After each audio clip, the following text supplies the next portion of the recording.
আজ আপনাদের শোনাবো 1995 সালের তারকাহাটের কথা। 1995-এ international film festival of India, government of ইন্ডিয়ার একটি বিশেষ অ্যাসাইনমেন্টে আমি সেখানে উপস্থিত ছিলাম। মাধুরী দীক্ষিত ছিলেন থালি গার্ল, শিবাজি গণেশন ছিলেন চিফ গেস্ট। এটা বেন কিংসলের একটি ছবি, তিনি সেখানে উপস্থিত ছিলেন, হলিউড তারকা। সেখানে তারকার মেলা ছিল। আমি বলে বোঝাতে পারবো না যে সেই অভিজ্ঞতা আমি কিভাবে তখন আমি কিভাবে উপলব্ধি করেছিলাম। এক অসাধারণ অভিজ্ঞতা।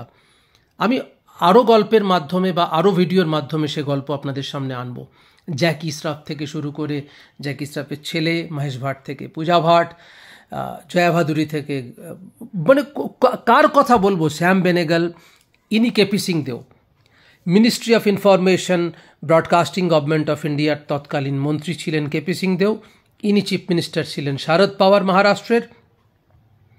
এনাদের একটা কম্বাইন্ড পার্টি ছিল গোড়েগাঁও ফিল্ম ইন্ডাস্ট্রিতে, সেখানে আমি উপস্থিত ছিলাম।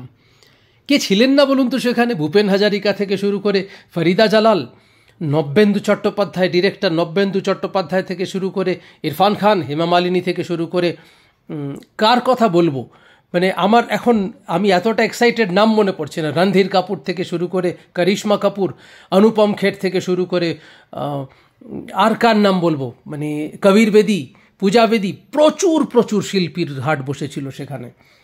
তো এই গল্পগুলো নিয়ে আমি না হয় আরেকদিন আরেকটা ভিডিওতে আসব। তবে জানেন, সবচেয়ে বড় অভিজ্ঞতা হয়েছিল আমার অনুপম খেরের সামনে।